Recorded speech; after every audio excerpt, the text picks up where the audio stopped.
iba naman member na, pero minsan hindi mo pa rin sineseryoso. Tama ba? May mga member na minsan nakutak, magtrabaho na lang kaya ako. Tama? O baka nag-aantay ka na lang ng ina-applyan mo. So bakit mo ba kailangan gawin negosyo? Parang ganito. Way back 2020, that was 5 years ago, problema po ba pera? Yes. Ulitin ko, okay lang po ba pag may isang tanong may sasagot? Yes. 5 years ago, problema ba pera? Yes. Ngayon, 2025 na. Ang tanong, problema pa rin ba pera? Yes. Tingnan mo, yung problema mo 5 years ago, hanggang ngayon, problema pa rin. Alam mo bakit? Bakit? Kasi ang ginagawa mo, yun at yun pa rin. Ang isang bagay, pag paulit-ulit mong ginagawa, yung resulta, paulit-ulit. Ngayon, pag wala kang ginawang bago for the next 2 years, pagdating ng 2027, baka ito pa rin problema mo. Ngayon, gusto mo ba mabago yung financial status mo 2 years from now? Yes. Gusto mo ba 2 years from now, hindi mo na problema pera? Yes. Kailangan may gawin kang bago. Kasi hanggat hindi mo binabago yung ginagawa mo araw-araw, wala talaga mangyaring Magbabago. problema mo pera. Ang ginagawa mong solusyon, nagtatrabaho ka. Ang tanong, yung trabaho, effective po ba hindi? Hindi siya effective. Kasi kung effective yung pagtatrabaho, ilang years ka na nagtatrabaho, dapat hindi mo na problema? Pera. So since hindi siya effective, kailangan mo mag-isip ng bagong formula. Bagong solusyon. Ba't di mo subukan business? Bakit business? Pansinin mo. Sino yung mga big time, empleyado, negosyante? Negosyante. Sino yung malalaki and savings sa bangko? Negosyante. May kotse. Negosyante. May magandang bahay. Negosyante. Oh, ano gusto mo? Mag-empleyado, mag-negosyo? Negosyo. Tingnan mo, alam mo nandito magandang buhay. Alam mo yung mayaman nasa pagninegosyo. Pero bakit ito ginagawa mo? Tama. Tama? Yes. Kasi ito yung nakaprogram sa atin. So, parang ganito, Chinese, Filipino, sino mas mayaman? Chinese. Anong kaibahan meron? Mindset. So, kung gusto mo maging successful sa buhay, ang kailangan mo baguhin yung tinatawag na mindset. So, most of us, nakaprogram tayo ang mindset natin maging empleyado. Okay? So, kailangan baguhin mo to. Dapat this time, kung gusto mo maging successful, dapat magkaroon ka ng tinatawag na business mindset. Okay? Bakit business? Tinan mo to. Pag pumasok ka sa trabaho, kailangan ba yung trabaho aralin? Yes. Kailangan ba sa trabaho galingan? Yes. Kailangan ba sa trabaho sipagan? Yes. Pag nagtrabaho ka, mapapagod ka? Yes. Mapupuyat ka? Yes. Pag pumasok ka sa business, kailangan ba yung business aralin? Yes. Kailangan ba sa business galingan? Yes. Kailangan ba sipagan? Yes. Mapapagod ka? Yes. Mapupuyat ka? Yes. Parehas lang ba? Yes. Parehas lang pala eh. Bakit ka pa magtatrabaho? Tama. Nga lang sa trabaho, may kontrata wala? Meron. Meron. After ng kontrata, tatanggalin hindi. Tatanggalin. O tingnan mo. Inaral mo, ginalingan mo, sinipagan mo, nagpagod ka, nagpuyat ka, tinanggal ka. Tama. What if na regular ka sa trabaho, at age of 60, tatanggalin hindi? Tatanggal. O tingnan mo, inaral mo, ginalingan mo, sinipagan mo, nagpagod ka, nagpuyat ka, tinanggal ka. Ibig sabihin yung trabaho, temporary. Sabi mo nga, temporary. Temporary. Temporary lang yan. Kahit gano'n mo kamahal trabaho mo, tatanggalin ka dyan. Business, may kontrata wala. Wala. At age of 60, tatanggalin ka hindi. Hindi. Ibig sabihin yung business, permanent. Okay? So simple lang yung point ko. Ano yun? Kung may bagay kang dapat pag-aralan, galingan, pagsipagan, pagpaguran, pagpuyatan ngayon, dapat dito ka na sa Negosyo. business. Bakit ang business, permanent solution for a permanent? Ang trabaho, temporary solution for a permanent? Problem. Tingnan mo to, problema pera. Yes. Temporary na susolusyonan, bakit meron kang? Pag Trabaho. wala ka ng trabaho, problema na naman. Pera. Worse nga, may trabaho ka, problema pa rin. Pera. Kaya dapat, ang program ng utak mo ngayon, magninegosyo ka. Sabi mo, dapat negosyante ka na. Negosyante. Dapat proud ka. Ano ka? Negosyante. Negosyante. Kasi tingnan mo, pa nagtrabaho, yung iba nagpaplano magtrabaho. Tama ba? Full time na, pero nagpaplano sige, magtrabaho ka. Pa nagtrabaho, magkano ba sweldo ngayon dito sa Laguna? 500. Pag OT-OT, magkano kikitain mo? 600. Sabihin natin ng 800. Kung magtatrabaho ka, kikita ka ng 800 a day, sapat na ba? Kulang. Ha? Kulang. Kulang. I'm sure binabudget paano gastusin. Yes. Padala sa probinsya, pagkain, boarding house, ilaw, tubig, lipstick, foundation. Naman? Tama. Oh, kikitain mo to, okay, 100% ng effort mo, oras mo, binibigay mo, paano kitain yan? Paano 100%? Kung sa loob ng isang araw may 24 hours, magtrabaho ka ng 12 oras, ilan na lang natira sa'yo? 12 hours. 3 hours before pumasok, gising ka na. Tama? Bakit? Kung alas 6 ang pasok mo, anong oras ka dapat gigising? 4 or 3. 3 a.m. Ito yung pinakamahirap sa buhay empleyado. Tama. Tama, kasarapan ng tulog mo, biglang mag-aalam ka, magugulat ka eh. Tama ba? Mamaya, 5 minutes, tulog ka ulit. Di ba? Mamalayan mo, alas 4 na. Tama ba? Tama. O anong pinakamahirap sa buhay empleyado pag umaga? Maligo. Tama ba? Tama. Lalo ang sobrang lamig. Lalo yung unang Buhos. Kaya ang gagawin mo dyan, pag maliligo ka, yung unang buhos, iilagan mo. Tama? Tama. Oh, 3 hours. Ilan na lang natira? 9. 9 hours. Pauwi mo, traffic. Travel. Tama? Sino yung gusto makasama ng matagal yung mahal sa buhay? Daan ka dito sa Balibago. Sa sobrang traffic, matagal talaga yung magsasama. Tama? Tama. Oh, bawasan mo. Kaya nga ako, nagmotor lang papunta dito eh. Oh, bawasan mo ng 2 hours. Ilan natira? 7. Pag uwi mo, di ka pa natutulog. Nagkakain, naglalaba, minsan may kadit ka pa.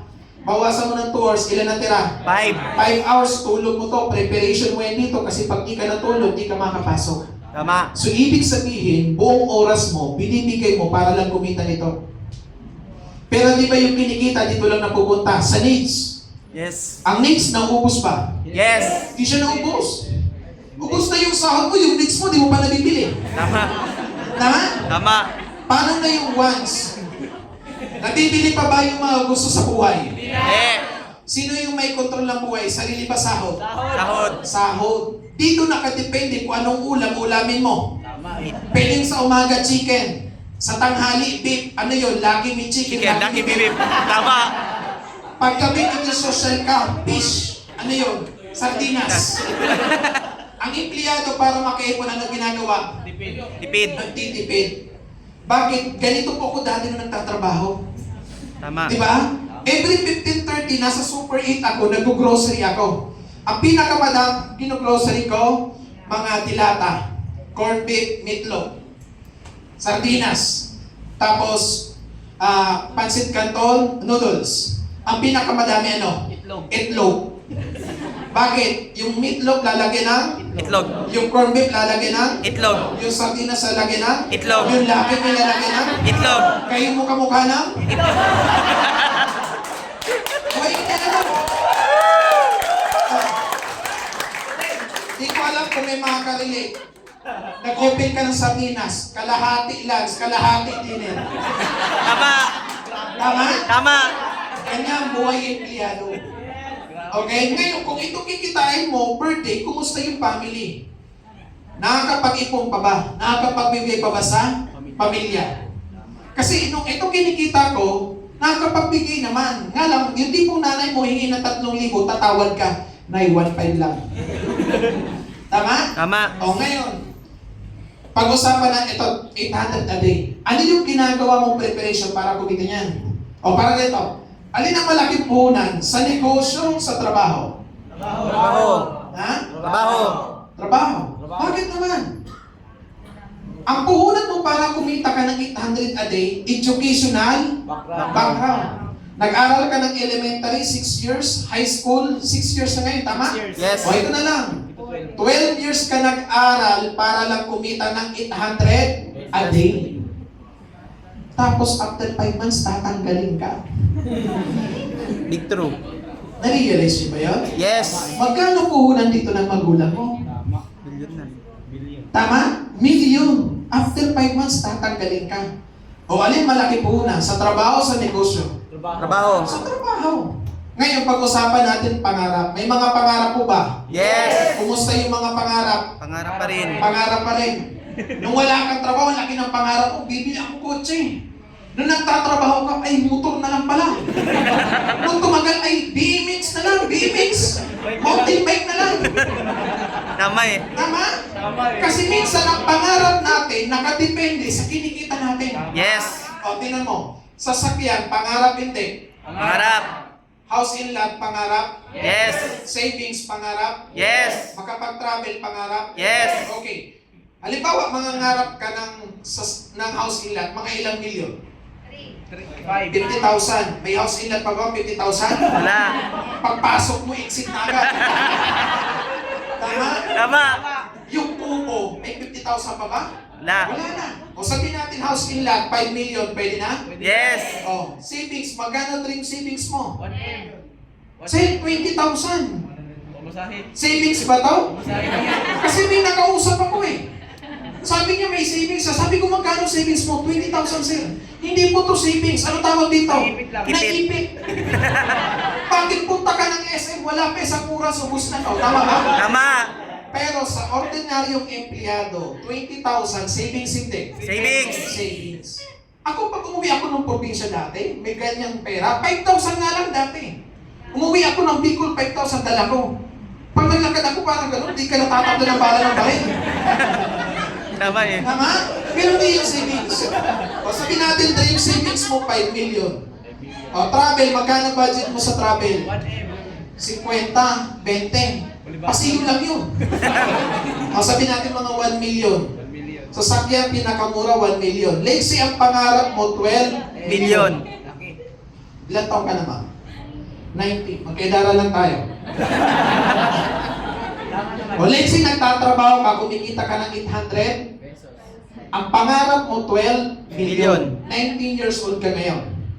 Pag nagtrabaho, kaya po ba makaipon ng 10,000 per month sa mga nagtrabaho? Ha? Hindi. Depende. Nagtrabaho ka naman? Nakakaipon ka ba ng 10,000 per month? Pero kaya? Kaya. Ang kain mo may schedule, MWF. Tatawagan mo nanay, tatay mo, hello, nay, tay, ang kain nyo, TTX. Si Lolo Sunday. Kaya na makaipon. Kaya. Let's say nakakaipon ka ng 10,000 per month. Okay. Nakakaipon. Tipid ka na nun. Di ka na namamasahe. Ang kupal mo na nun. Di ka na nagbabayad sa boarding house. Kaya na. Tama? O ngayon, nakakaipon ka ng 10,000 per month. Magtrabaho ka ng 1 year. That is 12 months. Sa loob ng 1 year, magkano maipon mo? 120. 120,000. Sapat pa sa pangarap mo na 12 million. Hindi. Malayo. Ibata ka pa lang naman, 19 ka pa lang naman eh. Dagdagan mo ng another 10 years. Every year, ang naipon mo 1 to 20,000. Sa loob ng 10 years, magkano maipon? 240. 1.2 million. Nakuha ba pangarap? Hindi. Hindi. Nga lang, 10 years na yan. Kung 19 ka ngayon, after 10 years, ilang taon ka na? 29. Kaya pa, bata pa. Dagdagan mo ng another 10 years, magkano maipon? 2.4 million. Nakuha mo pangarap? Hindi. Hindi pa rin. Nga lang, 10 years yan. Ilang taon ka na yan? 39. Kaya pa. Bata pa. Pero medyo mag-isip-isip ka na. O, dagdagan mo ng another 10 years, magkano maipon? 3.6 million. Nakuha mo pangarap? Hindi. O nga lang, ilang taon ka na? 49. Kabahan ka na. Tama? Dagdagan mo ng another 10 years, magkano maipon? 4.8 Million. Nakuha mo pangarap? Hindi. Nga lang, ilang taon ka na? 59. Ito yung mahirap dyan. Pwede yung pangarap mo, di mo pa nakukuha, pero baka ikaw, kunin ka na ni Lord. Tama. Ito yung nagpa-open mind sa akin sa business. Numbers never lie. Try to compute doon sa may mga plano magtrabaho.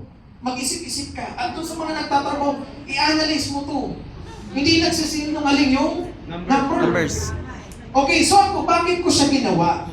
Wala na akong ibang nakita opportunity na pwede gawin para yumaman, kundi ito lang. Yes. Madaming opportunity, actually hindi lang naman in global yung opportunity. Sa Pilipinas, ang daming opportunity para kumita. Tama ba? Yes. Nga lang ang tanong, pwede ka ba? Kung hindi mo to gagawin ng seryoso, may iba ka bang option para yumaman? I-analyze mo sa sarili mo ngayon. Kung hindi mo to gagawin, ano yung iba mong option para yumaman? O sa Pilipinas, ano yung mga opportunity pwede gawin para yumaman? Boxing. Ha? Mag-artista ka. Lager. O, mag-artista, tama ba? Madami pang yumamang artista? Yes. Yes. Madami. Nga lang ang tanong, Pwede ka ba? Iyan sa artist, ano kailangan dito? Dapat meron kang pleasing? Personality. Iba ka meron ka lang pleasing, wala kang personality. Tama? Yes. O wala na, ikis ka na. O ano ibang option? Ay, Lager. magsisingir ako, maganda boses ko. Pwede naman, tama pa, madami ba yumaman? Yes. Nga lang tanong, pwede ka ba? Pwede ka ba? Ang boses mo, pag CR lang, pag lumabas, asan na? Tama eh. Tama eh. Tama? Tama. Ikis na. O ano ibang option para yumaman? Vlogger. Magpa-vlogger daw, pwede naman, tama ba? Yes. Nga lang tanong, pwede ka ba? Pinag-live ka nga lang ng apply mo, nangangatal ka na. Yun, no? Pwede to, pwede mo sabay habang nag-network ka. Madami yumaman dito, inspired ako. Tama.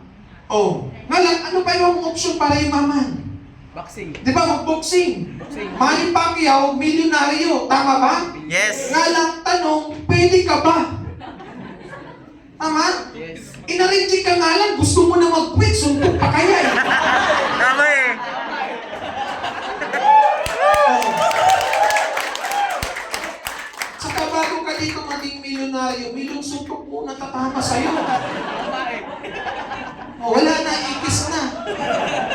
Oh, ano pa option mo? Ay, ako, PBA, magaling ako mag-basketball. Pwede naman. Nga lang tanong, pwede ka ba? Height. Ang height mo, 5 black. Oh, wala na, ikis na. Tama? Yes. O ano pa iba mong option para yumaman? Ay, mag-OFW ako. Pwede naman, tama ba? Yes. Pwede. Alam, tandaan mo to, pagdating mo sa abroad, pag re-recruiting ka ng full-time, mag-join ka na, mag-full-time ka. Tama eh. Imagine mo, full-time ka, mag-a-abroad ka, nirecruit ka para mag-full-time ulit. Tama eh. Ang worst dito, may pera dito. Yan lang, kikita ka, malayo ka sa... Pamilya. Oh. Ang worst dyan, ganito. Madaming broken family sa Pilipinas. Ano pinaka-main cause? Gago. Lalaki, umalis ka dito, anak mo isa. Pagbalik mo, pwedeng dalawa na. Kamukha pa ng kumpare mo. Aray ko! Naman? Lalo, nag-video call, walang screen protector. Yan talaga. Oh. Tama? O ano pa yung mong option para yumaman? Ay, nako. Tama? O para yumaman daw, dapat malapit ka kay Lord. Sino malapit kay Lord? Drug Lord. Waiting Lord. Maganda ngayon, wala nang tukhang, pwede na ulit. Tama? O. So kung dito, hindi ka pwede, ano ibang option para yumaman? Negosyo. Tama? Business. Eh yung ginagawa natin, yung global, anong tawag dito? Business. Di ba business to? Tandaan mo. Yung iba, nadidiri sa business. Ayaw sa global. Tingnan mo to. Yung mga artista, yumaman. Tama ba? Yes. Do you think yumaman lang siya sa pag-artista? Hindi. Nung kumita siya ng malaking pera, ano ginawa niya? Negosyo. Business pa rin pala. Yung mga singer, kumita ng malaki. Business. Ano ginawa? Business. Business pa rin pala. Yung mga vlogger, kumita, ano ginawa? Business. Business pa rin pala. Boksingero, kumita, ano ginawa? Business. Business pa rin pala. PBA player, ano ginawa? Business. OFW, may yumaman, pero ano ginawa? Business. Business pa rin. Ito, ano ginagawa? Business. Drug lord. Business. Pa rin pala. Sana yung point ko. Business. Minsan, ayaw mong gawin tong business. Nai-inspire ka sa kanila, pero hindi mo alam, ito rin pala ginagawa nila. Tama. Yes. Kaya malin mo yung pagninegosyo and be proud na nandito ka sa Global. Bakit? Dito sa okay? So, ganun lang. Kaya dapat ako, sabi ko nga, wala na akong ibang nakita opportunity na pwedeng gawin para yumaman, kundi ito lang. Madaming opportunity. Nga lang, madaming requirements. Tama? Madaming requirements pag pumasok sa ibang opportunity. Ang iba, kailangan dyan, meron kang pleasing personality. Tama? Eh nga lang dito, bagsak ka na. Sa ibang opportunity, kailangan meron kang height limit. Maganda ka, nga lang panda ka. Aray ko. Bagsak na. Tama? Oh, sa ibang opportunity, merong age Limit. Limit. May age limit. Maganda ka, matangkad ka, nga lang may edad ka na. Baksak. Tama? Oh, ang empleyado habang tumatanda ang value bumababa. Bumababa. Nag-apply ka, 40 years old ka, ang kasabayan mo 20, sino tatanggapin? 20. Yun. Kaya habang nandito ka sa business, seryosohin mo siya. Nagigets ko ba? Yes. Kasi tingnan mo to, pag nagtrabaho ka, kumikita ka ng pera sa trabaho, yung kinikita pera, saan po ba mapupunta? Dito lang sa gastos. Bukod sa gastos, dito sa pamilya. Ngayon, ang gagawin niyo po, idadagdag mo si EGG. Okay, mga first time. Sino po first time? Okay? Idagdag niyo lang po to. Hindi ko sinabing mag-resign ka ngayon. Bukas na kasi gabi na. Idagdag mo lang.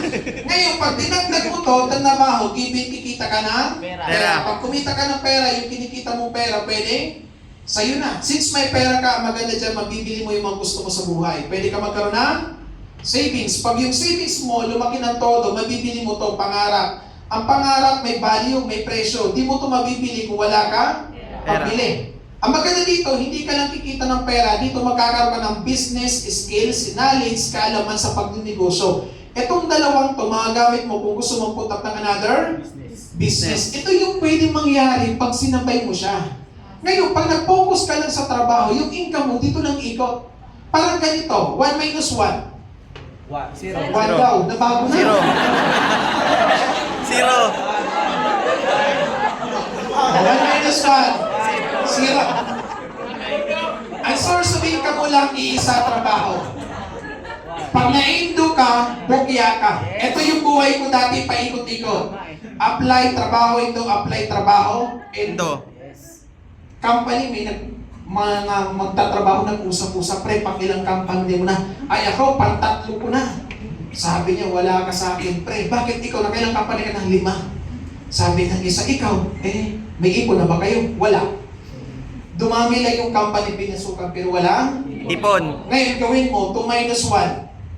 1. Dalawa source of income mo. Nagtatrabaho ka, nagnenegosyo ka mo. Walang ka ng trabaho, meron ka pa rin tirang isa, negosyo na pwede ka kumita ng malaking pera. Nagigets po ba? So, ang kailangan mo lang dito baguhin,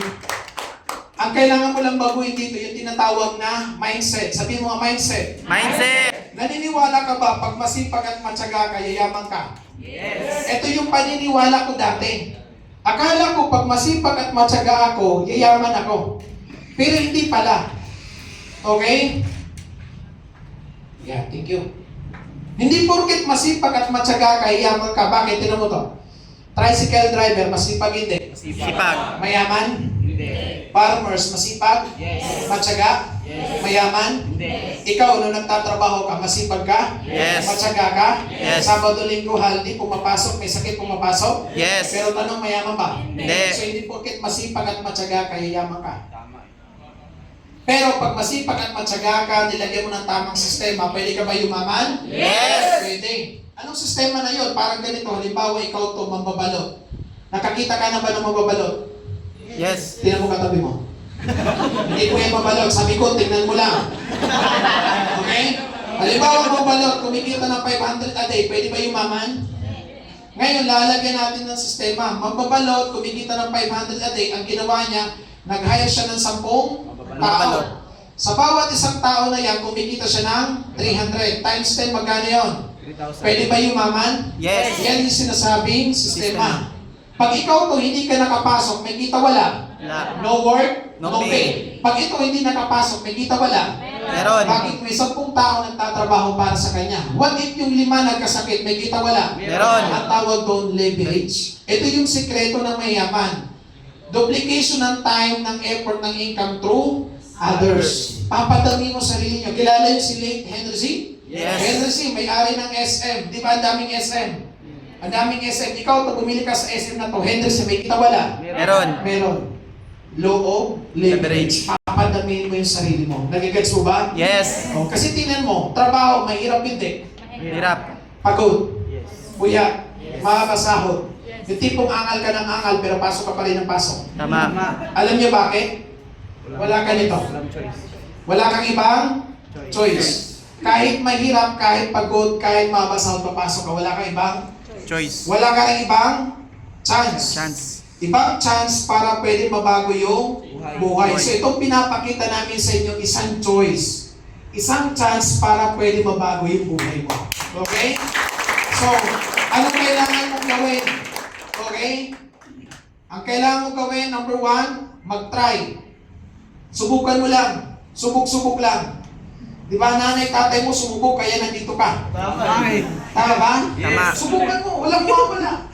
Okay, para hindi masayang yung oras. Time. Ang oras parang tubig yan sa ilog na pag dumaan sa kamay mo, hindi mo na may babalik. Tama ba? Yes. And class, ito, trust. Sino gumagamit ito? Tiwala po, tiwala. Oh, trust, tiwala.